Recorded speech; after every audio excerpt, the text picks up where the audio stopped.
Are you new to Canada? Not a big fan of the snow after all. Having trouble finding a job? Can't afford to buy a house? Rent's out of reach? Life is so crappy here in Canada you can't even afford to buy a condo right now. Who the heck is talking? Help! Who the heck is we? We can help you. Welcome to Tent City, where we can help you with all of your tent needs. From purchases to rentals to mobile repairs. We've got something for any budget. We even offer 0% interest and 0 down financing. Come on down to Tent City, where we've got you covered.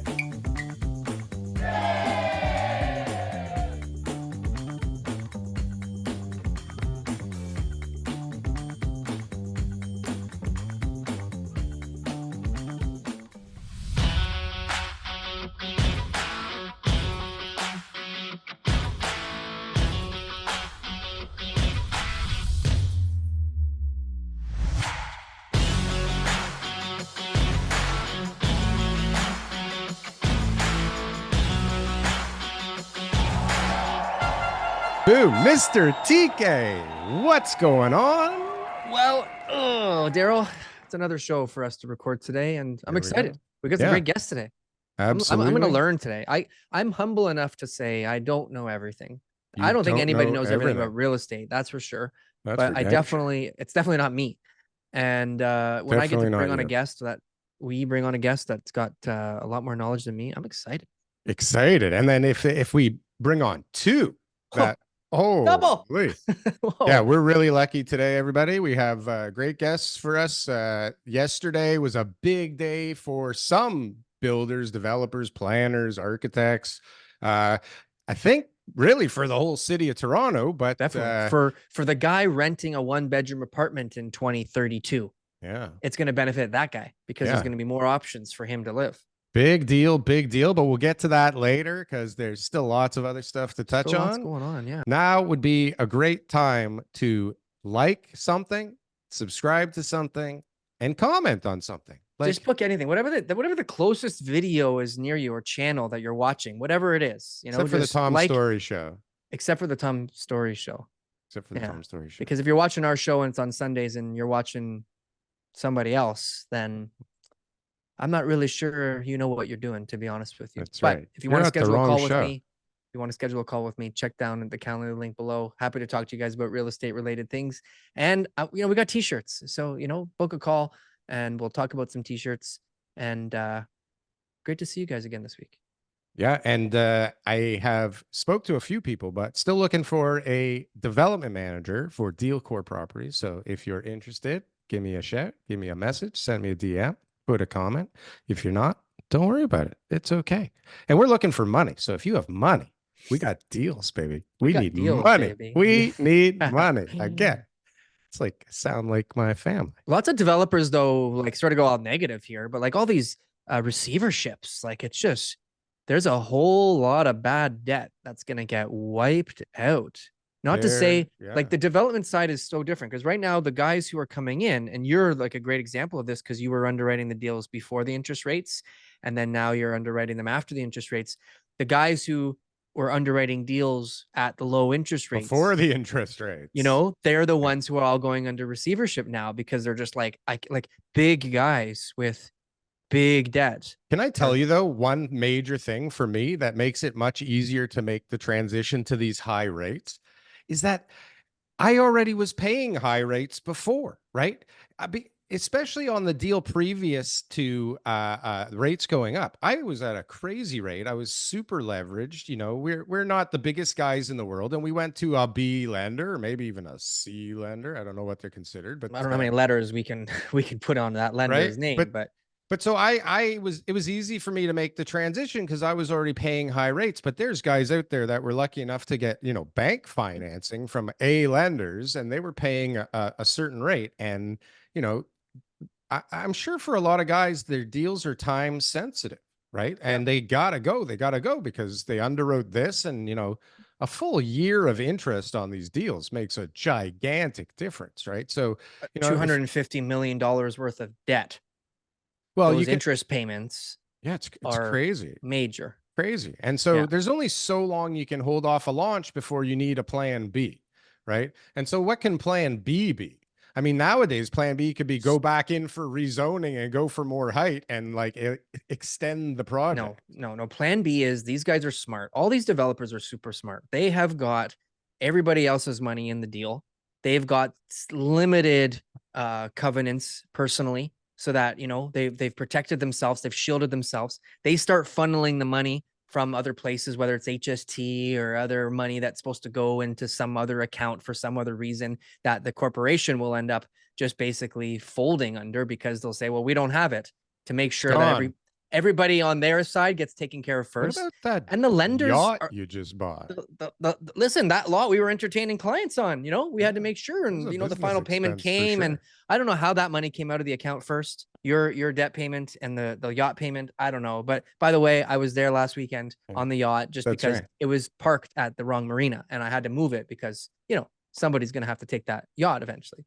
You But must be such a successful developer with this these guys yacht. don't lose. These guys I don't want to lose give their you more shirts a lot of money. the time. A lot of the time, the smart guys are waiting for these type of environments where, when the time comes, they're, what do we say? What have we been saying in the water again? See, when the tide goes out, see who's got pants Naked. on. Yeah, Naked. naked. Yeah. Who's swimming naked? These guys are not swimming naked.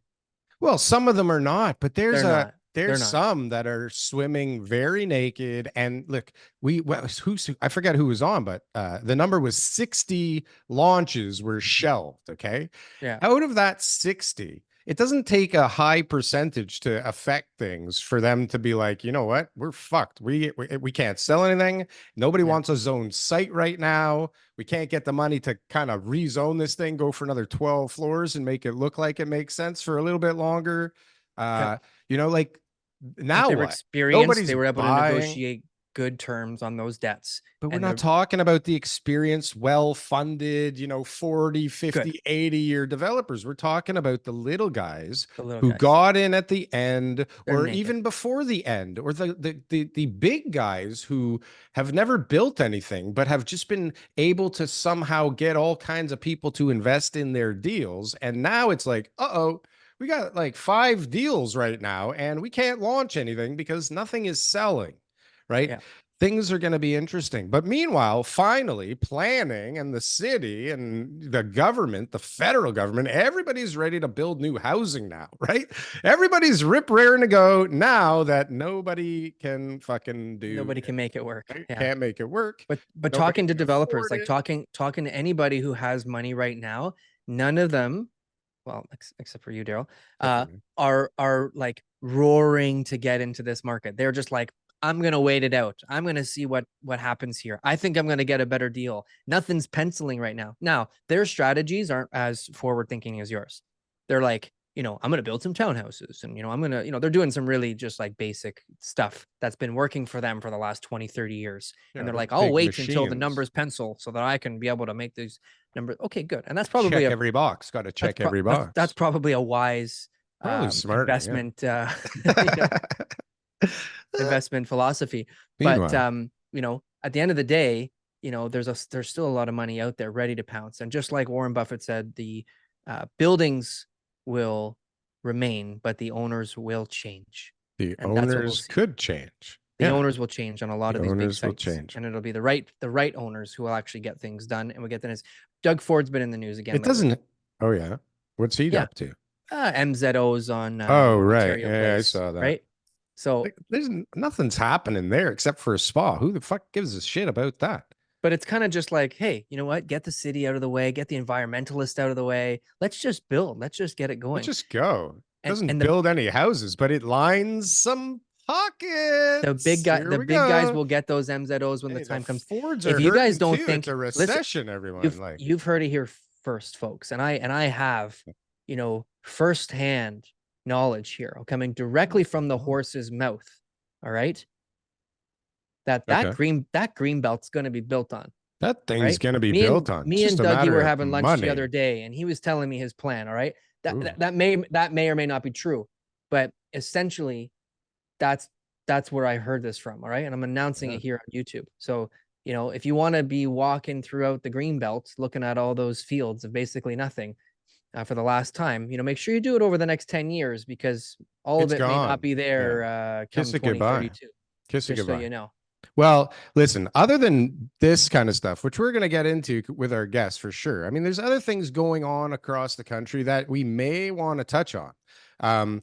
There's a lot of immigrants that have come from India, and that isn't racist. Okay. That's just a fact. So just in Darryl, case how dare everybody you gets identify crazy here, what okay? country those people come from? Okay. And I'm not being racist. This is just a fact that, you know, it's hard not to notice that there is an influx lately. And Thankfully, so, Indian people speak English. Because imagine if we thankfully, got they that many kind of people from speak a country English. who didn't speak English. Well, That would I be mean, really confusing when I'm trying to like order don't- my double. You know what I mean? I think Like, it's already at that point, TK. I'm no, they pretty speak. sure you're alone on that one. But listen, No, they speak English. That's like they're pissed off out east, okay? And they're threatening not to eat anything because their visas are up. They've finished school. The reason they came here to just get an education, right? Yeah. That's why they came here, for an education. Yeah. And now time's up and we're full. Thanks for your 90 grand and arrivederci. Yeah. Right? Take your certificate to Take this piece John, of paper from John Boone's John Drummer's Institute of Higher Learning, and please take it back to India and do absolutely nothing with it. Thank you. Okay, so they're all pissed off. They're not going to eat, and nobody gives a shit. I think people are blockading the area so they can't get food, anyways. Because the locals are pissed too. They're like, "Fuck you guys! You're taking up all our housing. You're taking up all our jobs. You're taking up all our food. Who the fuck are you?" Tell them to do everything, the fuck things that are everybody you? else does, and just either claim refugee status or marry a Canadian. Like, Marry you know, a get Canadian, your that's PR a card. good one. Remember, Yeah. And now remember you that can- was a scam.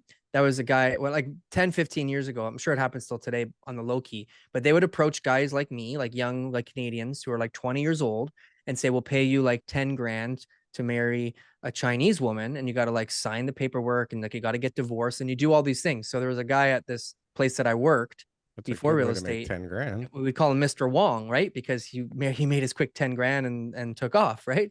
But that was the way it went, right? So anyways, we That's got a to good, guess. We got to good way to make some money. a little bit more mature here, Joe. Well, we don't, because it's What's up, Chris. guys? Hey, Chris, thanks for joining. This is Chris Spoke, everybody. He's a developer in the city of Toronto, and he's the guy who just held this wonderful summit yesterday, the Missing Middle Summit, which was Nice to meet you, Chris. a great time. Good to meet you as well. Yeah. Great job. And time. Well, I mean, one thing that was great, it was timed perfectly to coincide with City Council voting on this major streets policy. I don't know if you guys have talked about this on the show. We just started, but we wanted to save it for you, and we've got Blair coming to join us in a little bit too. Yeah. So another Missing Middle Summit speaker. Yeah. So that's who Chris is. What's the name of your development firm? Toronto Standard. Toronto Standard. So these guys are definitely doing a bunch of missing middle work. And I'll tell you, he's much younger than me, but I'll tell you, when I need to know something about development, I call Chris, because Chris freaking knows everything. On the ball. He's on the ball. Tell us about the summit though yesterday. Just give us people, because most people listening don't know what we're talking about right now. That's sure. Cool. Yeah. And I'll say when I need to know about deals, I call Darryl. So I've got one to talk to you about after, but we could get to that. Yeah. So yesterday we hosted, we call it the Missing Middle Summit. So just in case anybody doesn't know what missing middle means, it refers to the type of housing that is more dense than a detached house, less dense than a mid-rise building. So you can think about anything from like duplex, triplex, multiplex towns, stacked towns, walk-up apartments. We kind of include 6-story apartment buildings, which are now, as of yesterday, permitted on major streets in the city. So this type of construction hasn't really been legal or permitted really since like World War II, but especially in the 60s and 70s, modern zoning kind of cracked down on it. So we call it the missing middle, because in cities like Toronto and many North American cities, we build a lot of high rise. We build these kind of like low rise subdivisions and very little in the middle. So the summit was basically a full day event to talk about this scale of development now that planning policies are starting to allow for a little bit more of it, and get like this new emergent industry that hasn't really been allowed to exist for the last 40 years to get organized and start kind of trading notes and that sort of thing. And you're pioneering this. Like, this was a summit that you put on, you organized this. Yeah, that's right. I organized Second the first annual, one. yeah. That's right. Yeah, the first one was last year. Again, I don't know if this is because I'm great at timing or if things just lined up well for me, but it was 3 weeks after the multiplex bylaw was passed in Toronto, which allowed for 3-story, 4-unit buildings on any residential lot. And then this year, same day as the Major Streets 6-story apartments on Major Streets vote. Yeah, and he was able to get Brad Bradford, and I don't know if you know who that is, TK. But I've been trying to get Brad on this show for like a year. Have when he was you running really? for Mayor, yeah. I emailed him, He looked Instagrammed at him. me. I showed up at his house. I was on his porch, knocking on his door. They looked over the blinds and said, "Nah, I don't know who that guy is." He looked Brad- at me. Maybe now Brad's he'll my come on boy. the show. Yeah, Yeah. so Brad was there, and that guy. Oh man. Okay, Chris, help So- us get Brad. We'll talk about it later. well, but hold on a And second. I've got to say, Brad's wife is even better than Brad. As much as I like Brad, Brad's wife works for Rockport, and she's a very smart developer as well. Oh wow. Well, okay, that explains some sense. stuff. That's interesting. Holy cow. Okay, that brings Conflict a of whole interest. new layer of everything. Okay, hold on a second. Forget about This is why that. he gets it. But Yeah. he definitely gets it. Like he was on fire at the council meeting. Not this one. He didn't need to be. Last one, that guy, Yeah. man. Holy cow. This is what how did he not didn't he run for mayor? Like, how did Yep. he not win? How did the whole young generation just not lift this guy up didn't come onto on a the show. pedestal? He didn't come on the show? That's what I was trying to. I told him I'll get him on the show. I'll promote him to the young generation. I don't know. He's too busy. I volunteered on his campaign. I mean, the real answer Ah. is that everybody assumed that there would be a crowded left in the race and that whoever positioned themselves to the right would have smooth sailing. And it turned out that nobody but Olivia Chow ran on the left. There was no Mike Layton. There was no Joe Cressy. And on the right, you had Mark Saunders. You had arguably Anna Bilau. You had Anthony Fury. So we actually had like a crowded right of center. Fury. And then the lane on the left was wide open for Olivia Chow to win. Olivia Chow for the win, everybody. Out of nowhere. What the Everybody fuck gets is that housing. all about? Okay, so but anyway, Everybody gets a house. so Brad is on fire, and this guy, I mean, he's now we know why, but he's behind this thing for 4 years, and he just wants this thing through. And he's got like his little army of a couple of other guys, Crombie, and I don't know. It's like watching a fucking TV show. This thing, it is crazy. Yesterday there was a fight. Somebody had to forced to appall. Anyways, sorry, I'm a geek, but this was exciting for like 400 people in the city. Okay. But and 200 of them were at the summit. That's right. But so yesterday was a really big day. There's all kinds of amazing stuff in there, but I don't know. Have we seen the final report? Like, did they still screw a bunch of the stuff up that we all pointed out? Yeah, I mean, the big win was the original recommended zoning bylaw amendment that planning staff brought to the Planning and Housing Committee. Capped the units within these 6-story buildings at 30. And after 30, things would just get a lot more complicated for developers. So the big win is that cap got increased from 30 to 60. And the reason why it got increased to 60, at 60 units, there's no basically way out of requiring a type G, like a full loading area for a project. And at this scale, it just doesn't work. What's a type G loading for everybody that doesn't speak developer? Type G loading is like a loading bay in your development project that could fit a city-sized garbage truck. So it takes like a ton of your ground floor area because you need to have this truck be able to come onto your property, turn in, pick up the garbage, reverse out, and then kind of go back onto the street, face forward. Whereas there's a rule that says at 30 units and below, you could do curbside garbage pickup. So you just need a little garbage room on your building. And then as of last year, between 30 and 60, the city can give you a variance to allow for curbside garbage pickup. At 60 plus, there's no way out of requiring a type G loading space.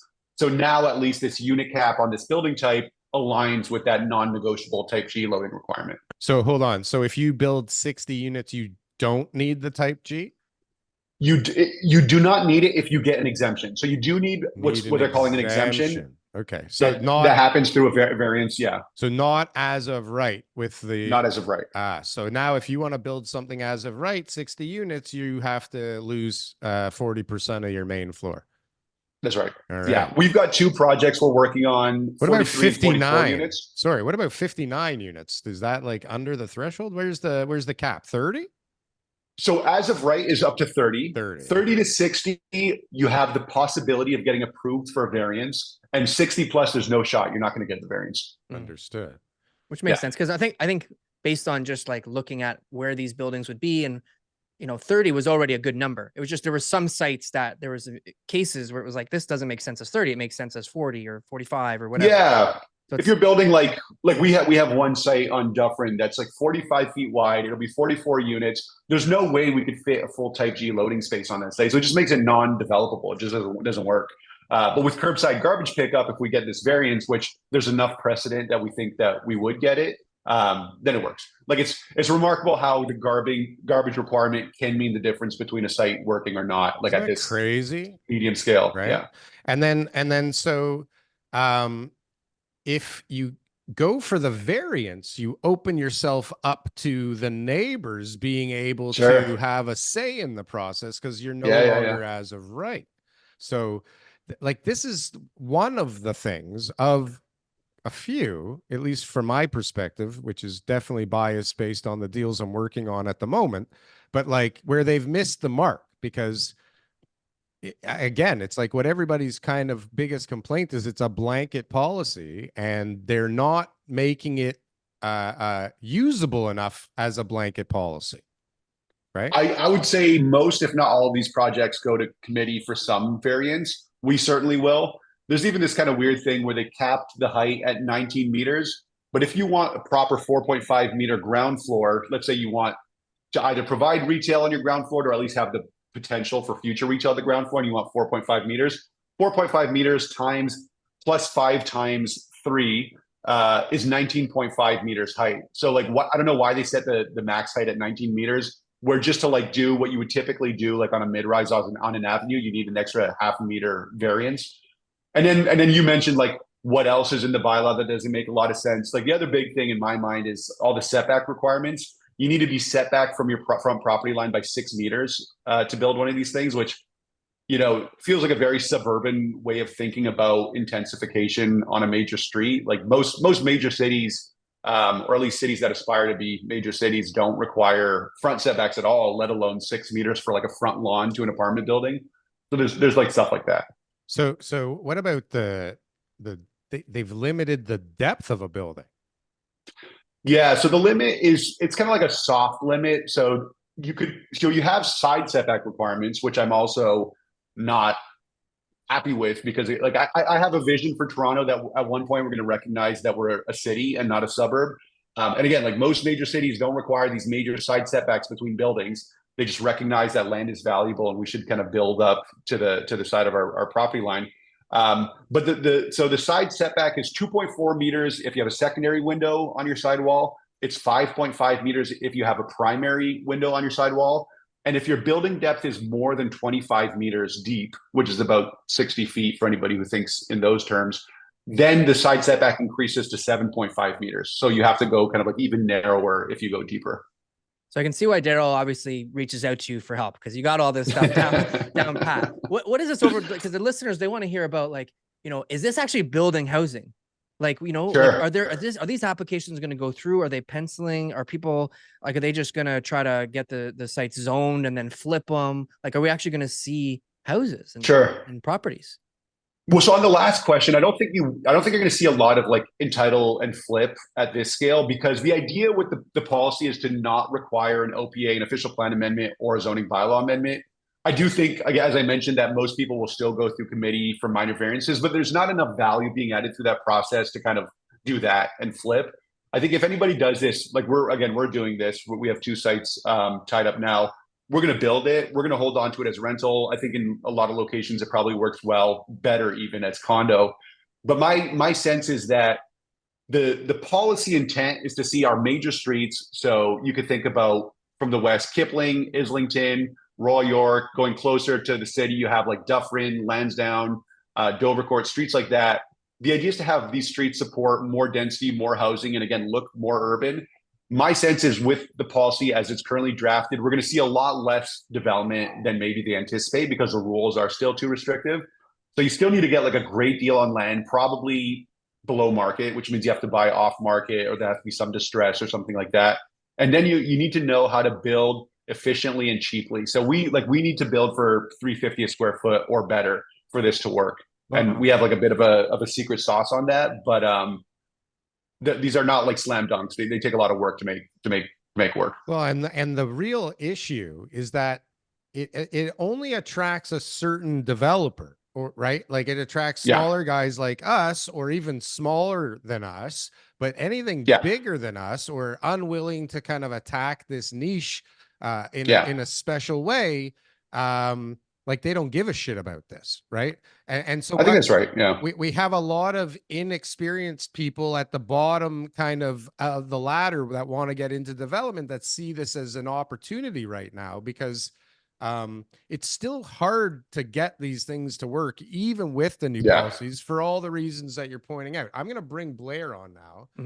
Yeah, I'll be critical because it's just as important for the conversation, right? But Chris, like you said, you're gonna still got to buy it under market value. Still got to be able to keep your cost of construction down. Still got to, well, that's any deal in any market. Fair. Yeah. Right? Yeah. And so it's like it's hard, and I think it's all. We've been talking about this ad nauseum, but yeah, I think there's no one size fits all solution. It's just all these little cogs in the wheel eventually will lead 10 years from now to us having more places for people to live, and people like you and Darryl and anybody else involved in this missing middle part are necessary, because there's guys who aren't experienced enough or don't have the money, and then there's guys who probably don't care as much. Well, and then nothing's going to get built. And if they listen to all of us, though, if they listen to Blair and they listen to Chris and they listen to me with a couple of little fine tunes, like this could actually bring a bunch of housing on the market. Blair, welcome to the show. Welcome, Blair. Nice to meet you. Nice to meet you. Thanks for having me.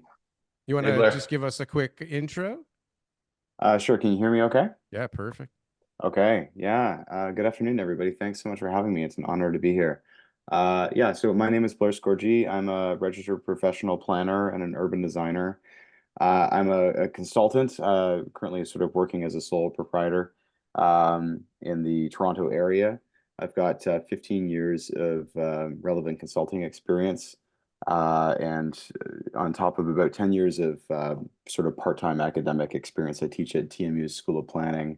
I sort of lead the studio courses there. And a lot of my work has been I've done a lot of work with municipal governments, with regional governments, with post-secondary academic institutions, and also quite a bit of work with land developers.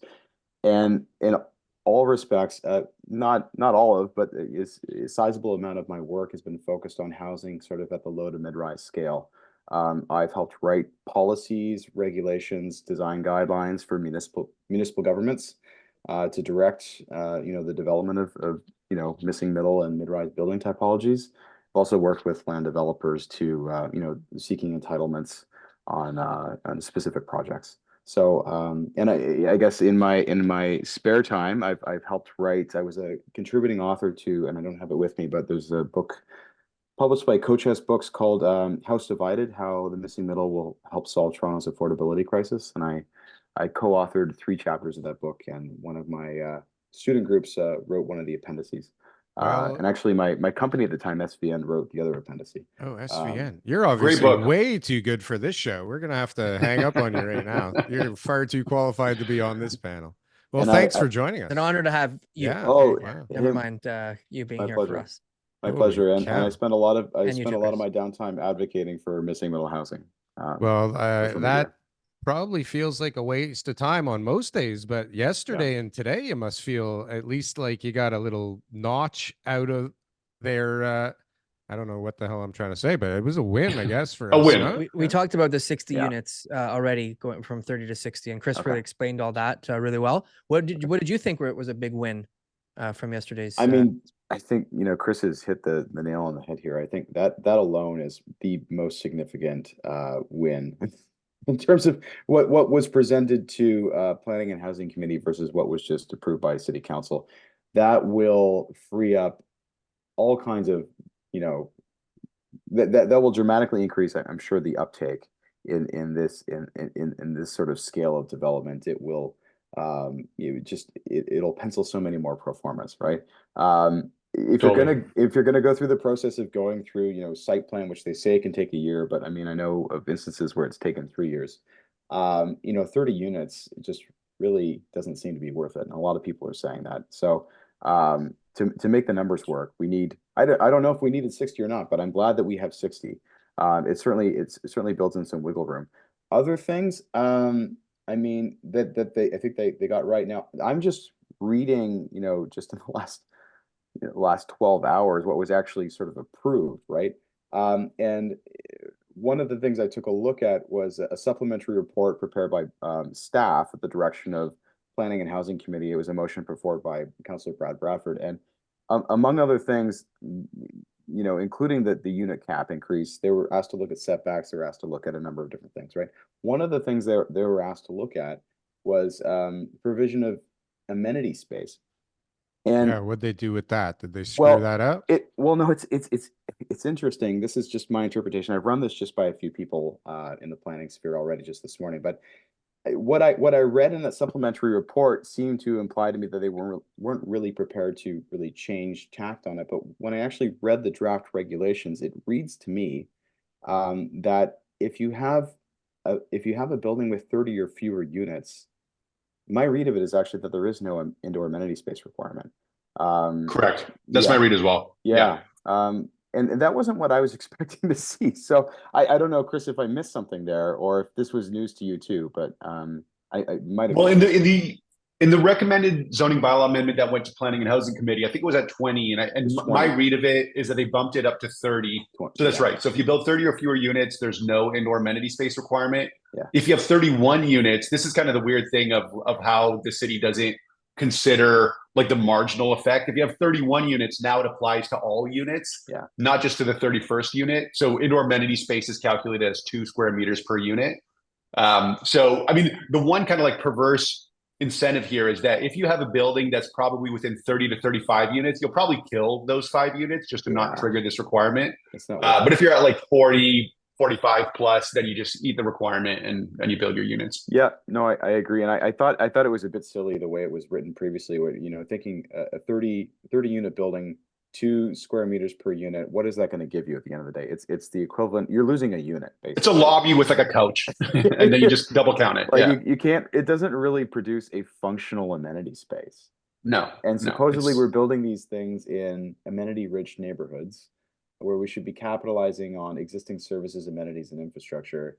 And I guess my question always just sort of became like, what is the threshold at which we don't require buildings to have amenity space? Because we're talking now about fairly small buildings, right? So anyway, I was pleased to see that. Not as big a win, obviously, as the unit cap increase, but positive step, I thought. What type of stuff you think was the biggest loss? Like what you guys were really hoping for and they didn't include? I don't know if Chris wants to start or not. I mean, well, for me, it's the setbacks. Like, again, I'm a guy who loves cities. I grew up in Toronto. I think like I love the direction in which Toronto's heading on this path, to be a global city despite ourselves. And again, like let's build for the future. Let's plan for and build an urban built form, which is buildings up to the sidewalk that make for more walkable neighborhoods, that make for better potential retail spaces. And side setbacks, again, it's just this kind of like aesthetic preference for a suburban pattern. If you have windows on your sidewall, of course you need some distance there, but you should have the option to build to your lot line with a party wall, and the guy next to you can do that too. If you think about any of the great cities in the world, they don't have side yards, right? Like not in the urban parts of the city. Yeah, but you're changing the character of the city, you bastards. That's what I want to do. That's what I want to do. Oh, no. Like, Yeah, I can't even believe that this is considering the amount of shadows and considering the amount of traffic and the wind and like, this is crazy. I should say, like I'm nitpicking the negative stuff. This was a big win, a big win for the city, a big win for the industry, a big win for residents and like young people. So this is all kind of like nitpicking ways in which it's not as good as it could have been, but this is still very, very good. So do the people that aren't like as involved as us think that it's a win, or like, do they even know that this is happening? Do they give a shit? Like, do we know? Surprised. I'd be surprised that people really know this is happening. TK didn't know. We had like this is not my space, but we had a meeting with somebody who says it's their space from the and Darryl was like telling them about things that they didn't know, and it was just like, what do you mean you don't know? He's got all these off the phone inside with Chris, information, right? But it was like they were like, no, this is our thing. We got to fund, like this is what we do, and I was just like, all right. Well, if you want to talk, this is good. If you want a couple other sort of, maybe areas for improvement, I'd say one obvious, and I agree with Chris 100%. Another thing is there were some carve outs, right? Like this doesn't apply to all of the major streets with neighborhood land use designations. Several streets ended up being carved out segments. And I would hope in the review, there's supposed to be a review of this that takes place in 2 years or after 200 building permits, whichever is sooner. It'll certainly be 2 years, but Yeah. you I know, was gonna ask that question. that some of these things need to be monitored and could be considered for review and amendment in that 2 year period. So I'm hoping that that's something that we look at. I also think it's a little bit short-sighted to place a maximum height restriction of 19 meters on a building where you're trying to promote ground floor retail in certain circumstances. Like 19 meters is not enough for a Totally. story building with ground floor retail. And there's absolutely no reason not to make it 20. You know, Do like we stuff like want the that kind of retail, bothers though? me. We want commercial on the main floor? Well, they're I think we promoting. want the option. Why? Well, just let like my sense on these things is like don't have a requirement, but let developers decide Yeah. when and where they put retail. But if you think about like, I don't know, Ossington north of Dundas. So Ossington south of Dundas, between Dundas and Queen, you have all those shops. That's kind of like an avenue. It's mixed use area. Now we're allowing for this form of development between Dundas and College, let's say, if you could kind of picture it. Why not allow for more retail to extend like the fun part of Ossington, if that's what we think the market demands? And to Blair's point, usually when you think about ground floor retail, you want like 4.5 meters of height, which Yeah. like the 19 meter cap is kind of like a weird one. I think most people are going to go for a variance on that. I think they'll probably get their variance, but why are we forcing people to jump through another hoop? It's an unnecessary roadblock. And I'll just add to Chris's comment, like this is also something the city wants. Like they have this non-res study as part of the EHON initiative that is targeting opportunities for non-residential uses in neighborhoods, including on major streets, including in apartment buildings and in townhouses. So like it doesn't make sense to me to say on the one hand, these are things we want, and then to create an envelope that precludes the possibility of it on the other hand, right? Like it's kind of silly. And the 19 meters, it basically does. Like nobody wants a 3-meter ground floor condition with at-grade retail, right? So how many applications right now, roughly, like would we say are even out there that this is going to affect? Is that hard to? I don't think anybody. Well, I think they're going to start put coming one in. Yeah, no, everybody would be waiting to see what happened with this, right? Yeah. My sense is I'm going to again. be one of the first. And the fun part about this is there was one no vote on the increase of 30 to 60 units, and my first will be in the no votes ward. So no. So we'll see how that goes. Who shall not be named? Who shall not be named? No, and so there's an appeal period, right? So there's, I think, you know, this has been approved by council, has to go through the appeal period before it becomes in force and in effect. You know, so we got a couple months here, you know, where we're going to sort of wait and see who appeals and what happens, and does this go to the ULT or what? But I have a question for you, Blair. This might be more legal than planning, but the provincial bill 185, which is going to remove the right for third-party appeals on zoning bylaw amendments. If this passes within the next few weeks, given that this bylaw got enacted yesterday, does it like halt any appeals in process, or should we have held this bylaw back until bill 185 was in effect? Oh my God, no, that's an amazing question, and I'm sorry, I don't know the answer, because I do think. Hold on, explain what you're talking about, because we're all a bunch of nerds here that understand this, but most people, including TK, is about to nod off here. What are you guys talking about? So this major streets policy, ultimately what got approved in council is a zoning bylaw amendment. Yeah. Third parties are allowed to appeal zoning bylaw amendments. So residents associations, like whoever, you could appeal it, and then there's an appeal process that could take some amount of time. The provincial government in their last housing bill passed legislation that would no longer allow third-party appeals of zoning bylaw amendments to not have this drawn-out, conflicting process. But that legislation has not yet been enacted. So I'm asking, if it gets enacted in a few weeks, does that then like stop any potential appeal of this zoning bylaw, or because this zoning bylaw got passed before the provincial policy gets enacted, like how does the transition work? Well, which is pretty in the weeds, but like matters for. My hope is that there's like transition policy language in the enacted legislation that clarifies that. There should be, right? Like that, right? And so unless we look at that directly, and I don't know if it's available at this point or not, but it may not be. I haven't, admittedly, Chris, I haven't looked, but. That would provide clarification, but absent anything, you know, very specific in there, my gut instinct would be based on past precedent that this probably would still be subject to appeal. Because it would be like. Which means what's the timeline that you would kind of project high level if there are like a series of appeals? Oh, me? I would think that we would start to see them coming through pretty quickly. Like But to resolve them, I mean, to actually have the bylaw To enacted. resolve them. Yeah. Oh my God. Like then, so we're talking about the timelines associated with After scheduling the an Ontario next Land Missing Tribunal Middle bureau. Summit. Well, Yeah, could be. like I would, yeah, and you can also request specific timelines. Like you can go to the OT and request a date that's further out than this. So it comes down in Yeah. part, I think, to the strategy. Do they want this resolved quickly, or do they want more time to prepare for it? Right. I mean, best case scenario could be it could delay this whole thing by like a year, right?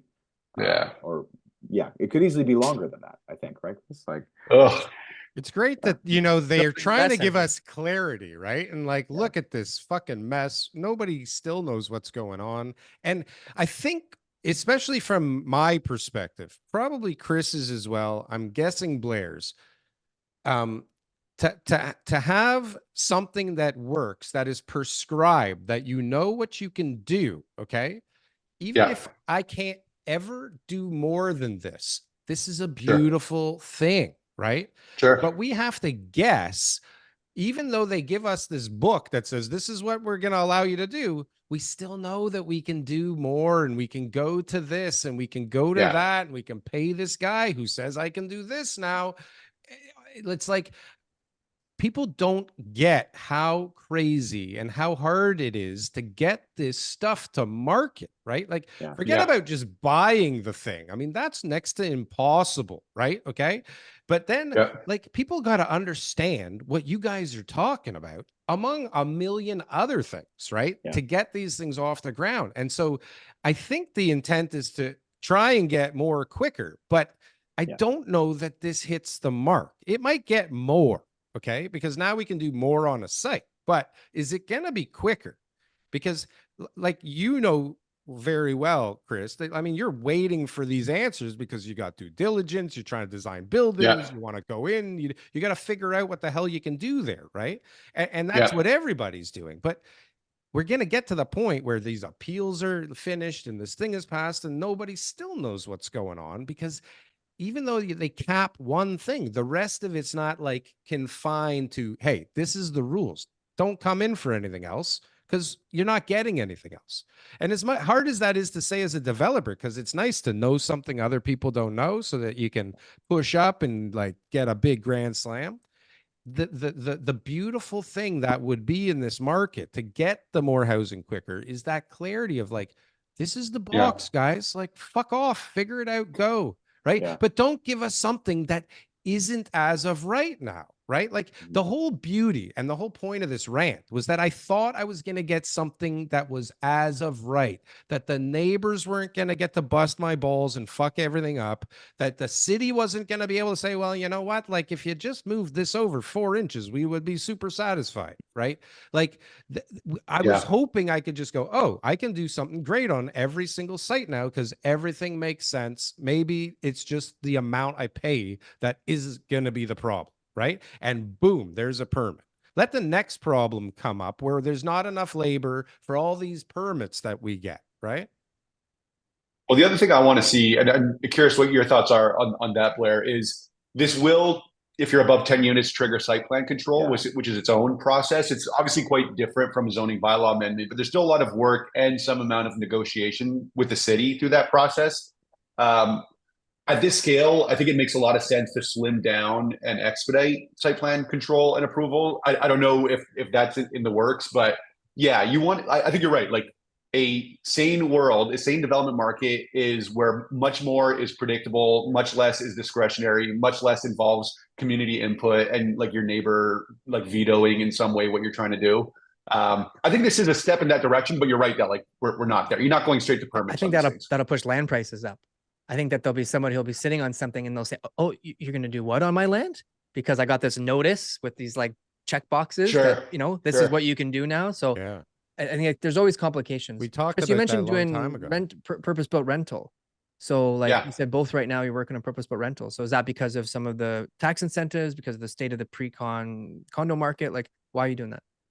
It's a few. I mean, the most important reason is because for me, it's a more interesting business to build assets that we could hold on to long term. The pro formas don't look as nice as condo, but you know, condo, you're in the game where you're only as good as your last deal. And I'm guessing that at some point I'm gonna just get tired and want to I don't know, play golf. So like right now it's like hustle time. Let's build these rental buildings. Let's manage these units. And over time, like rental gets better and better. You don't have kind of like all the sale revenue up front, but over time, rental in a market that you truly believe in, and I do truly believe in Toronto, I think is a more interesting business model. And then in addition to that, we have had things break in our direction. So like HST exemption broke in our direction. And I say our, like rental builders, which has been great. You could defer development charges on rental, which is great. MLI select financing, which I'm sure you guys have talked about, is great. So all these things, like it's one thing to like the business model, it's another thing for the business model to be viable. And these things that have happened over the last year or two have helped make the business a little bit more viable. The hell were you doing before then? How did it work before? Yeah. Well, this is new to us. Yeah, we've been like diving into this in anticipation of this policy change, like literally just this year since January. Yeah. I like how that mentality. Go ahead, Blair. I was just going to say, just following up on the sort of the earlier question, and then Chris, I agree with you. I'm curious to know Chris's thoughts on this. Our friend Nama Blonder made a presentation yesterday at the Missing Middle Summit, and one of the things that she said was sort of alluded to, this idea that the regulations as sort of currently structured are really going to lend themselves towards smaller mid-rise buildings and townhouse developments. So I think to Chris's point about site plan control, unless you're going significantly beyond the 30, like no one's going to want to do a 35 unit building, not only for the amenity space requirements, but because of the site plan approval, right? If you're not going 40, 50 or 60 units, which require a lot more, lot consolidation, higher upfront costs, right? These policies and regulations to me seem stacked with the intent specifically of like promoting smaller scale mid-rise and townhouse developments. So I think we're going to see a lot of that, if anything. Yeah. And I think we're going to see some like really high-end product, big units. So the kind of stuff that Darryl likes to do. I think this is going to lead to a lot more of that.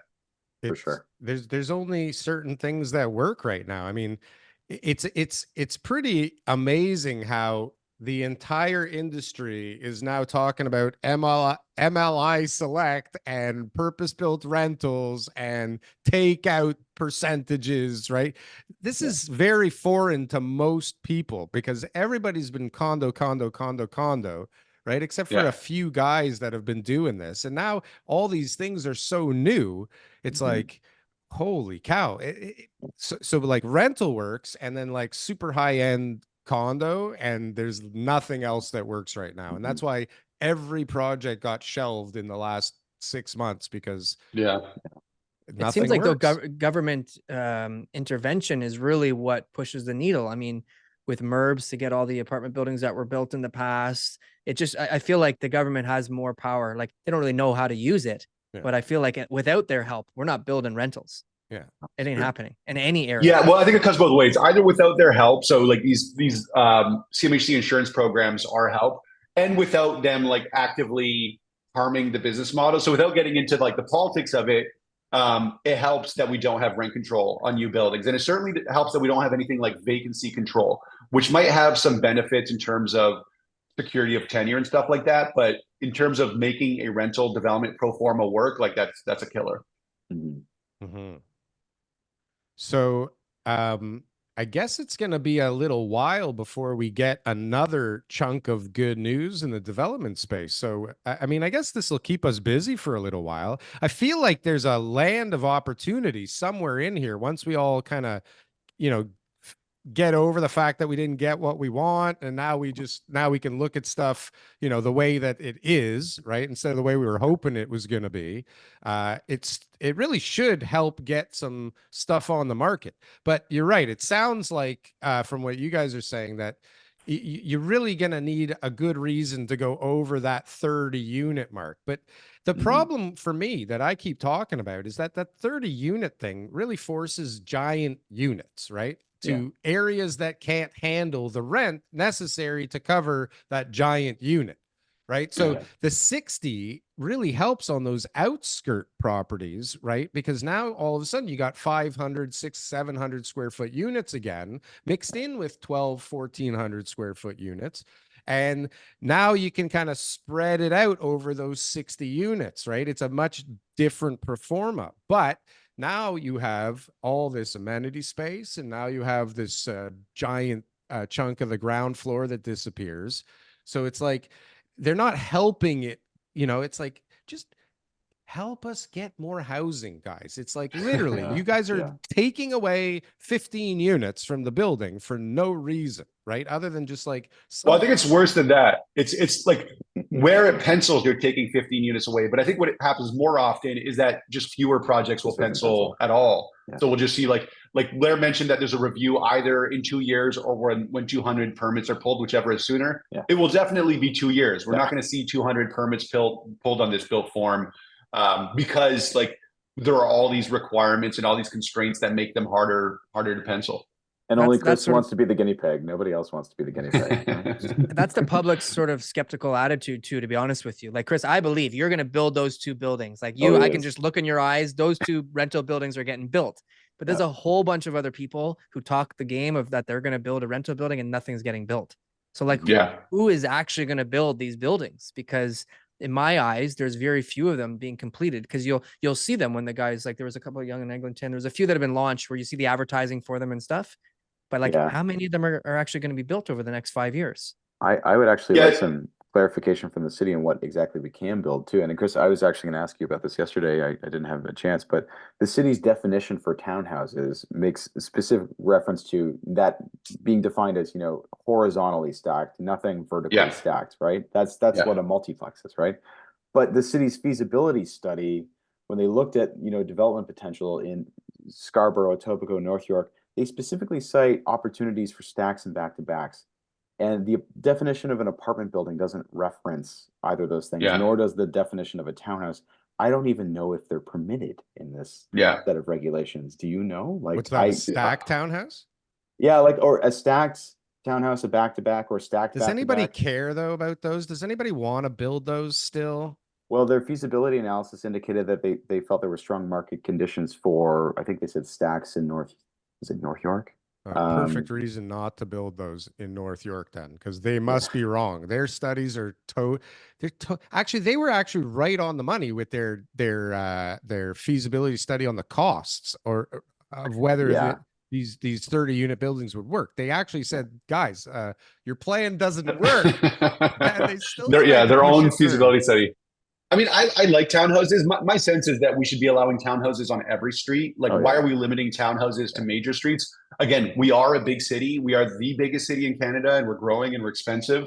Like the simplest way to think about it is if you could replace one house on one lot with 3 or 4 townhouses, there's got to be lots on which that works. It's got to make sense. But again, like this to me should be permitted on the side streets as well as the major streets. I don't know why like townhouse is such an offensive high density form of housing that we should only allow for it on major streets. I agree. Yeah, because clearly in the past that wasn't an issue, right? If you look at all the build forms downtown Toronto, I mean, 100%. Like whoever wanted to build whatever they were building, they built it. What do you got to order for? You got a 30-foot lot, all right? You can do 2. Or just like how cities like have always evolved, before the 70s and before like aggressive zoning came into place. You started with like cottages on big lots. Those lots got subdivided. We had detached houses. We went to semis. We went to towns. We went to like there's like a natural progression to these things. Yeah. But like we because we hit our growth spurt after zoning, like aggressive zoning came into effect, we've kind of like frozen most of our neighborhoods in amber, and we're just slowly starting to thaw it out. But again, like it might be an attitude thing or like I don't know, an aesthetic preference, but townhouses, like going from detached lots on a side street to townhouses is a natural evolution for a city. So again, it's weird that we're limiting this to major streets. Yeah. Well, no, it's true. Trying to figure out what the city is thinking, I think is a endeavor not worth taking, right? All of us have tried for a long time and we get nowhere. But what ends up happening in this, like, listen, if you're willing to go to committee and let the neighbors in on it, then why are you stopping at 60 units? And why are you stopping at this setback? And now if you're going to really go for it, then you're going to let them have their say and really rip the whole thing apart. Now you start getting back into the old game where it's like, let's go for this and see what they fucking do to us. And then we end up with hopefully something that we're happy with, right? Instead of just like, hey, guess what? I can build a 6-story building. This is what it's going to look like. Do I want to like make it look a little fancy by doing some little things to it? Yes or no? Maybe no, but there's housing, right? Now there's housing. But now it's going to be like, oh, you know, if I went to committee, I could get like another 40 feet of building on this thing, right?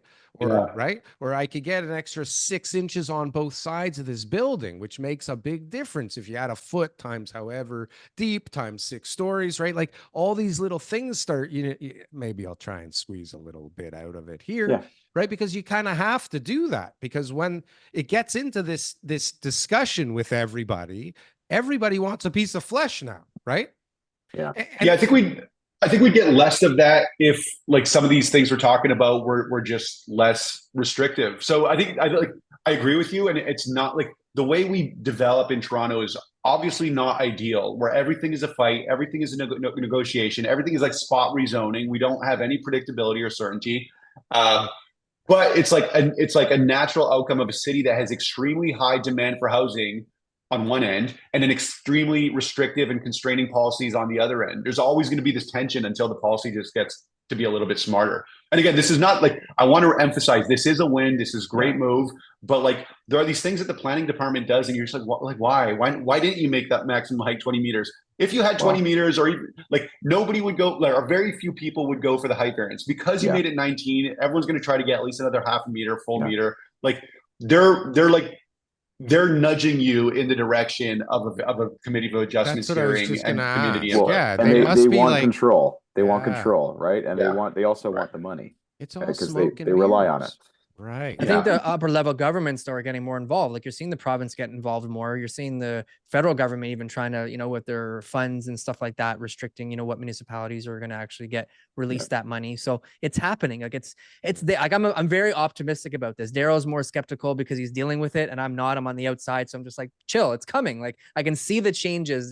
There's influence from higher levels of government who have the power to make the municipalities do what needs to be done. It just takes time, guys. It's not going to happen overnight. I think you're right. If you take a step back, we're moving in the right direction. The more into the weeds we get, and this is, I guess, where Darryl's coming from, it's like, it's too slow. It's good, but it's not good enough. It could be better. So we focus on that. But you're right. If you take a step back, the idea that we would allow for 6-story apartment buildings on neighborhood major streets 5 years ago, unthinkable. No way. World War III. So I think you're totally right. It wasn't very long ago that the official plan policies specifically discouraged intensification in neighborhoods on major streets and referred to them as being interior to the geographic neighborhood. And then there were these changes a few years ago that identified them as being related to but treated separately from the interior of the neighborhood, but still part of the neighborhood. And sort of said that, you know, it may be appropriate in certain circumstances to intensify, but in the context of like 4 stories or less, right? And now we're talking about this. So that as like to Chris's point, that's happened in like 5 years. Yeah. And listen, when you're a young budding developer and you're learning the business, like one of the first things you learn is, oh, if it's in the yellow belt, like forget it, like just move on to something else. Right. And then a couple of years ago, maybe 3 years ago, even we had Greg Ewins on the show, and he was talking about the laneway suites and the garden suites, and I was like, this is such a fucking waste of time. It's so stupid. It's not gonna make a dent. But he said, Darryl, you don't understand. I don't know if he said it on camera or if he said it when we were meeting in person or whatever, but he said, Darryl, you don't understand. This is like the first little crack in the armor of the yellow belt, right? This is the opening, right? And then I was like, oh, that sounds cool. And we have to think of this the same way. Like this is the floodgates opening on major streets. This is the beginning of the floodgates. Like now they're pushing. And I mean, they're pushing back too. I mean, some of it's holding kind of strong, but we're definitely making progress. And, you know, maybe my kids will partner with one of you younger guys one day and, you know, have an easy go of it on a site. But I don't think it's happening. What we need to do is we need to get some guys to put in some applications that are just absolutely ridiculous. Right so it takes all the focus off of all the real applications. a great just push idea. the limits in all these areas, and then all the NIMBYs will just go there and it'll just swarm. Yeah. That's a great Provide- idea. We These should are tie up real the estate sites. sales sites. skills in development world, right? We should tie up the sites beside our sites and put in applications for crazy things that will Crazy never stuff. happen and make ours look like it. They'll say, okay, Yeah. you know what? Go with that site. Go They with only these want, guys. you know, These guys are 60 reasonable. It's 6 stories, no parking. What a Not a bad genius plan. idea. Reasonable. TK, I like it. You're devious, TK. Gentlemen, Bad plan. it's come to the end of our show. What a informative episode. Hopefully people got out of it what I got out of it. TK. Absolutely. You guys I'm are great. glad- Yeah. That was Experts. a great timing to have you two guys on for sure.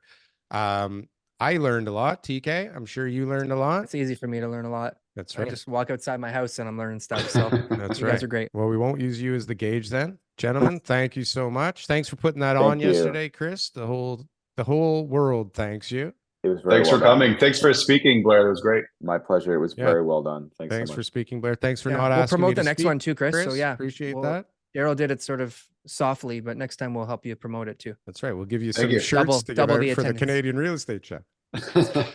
Thanks so much, guys. Take care. Thanks, guys. Thanks, Okay, guys. Have Enjoy a your good weekend. one.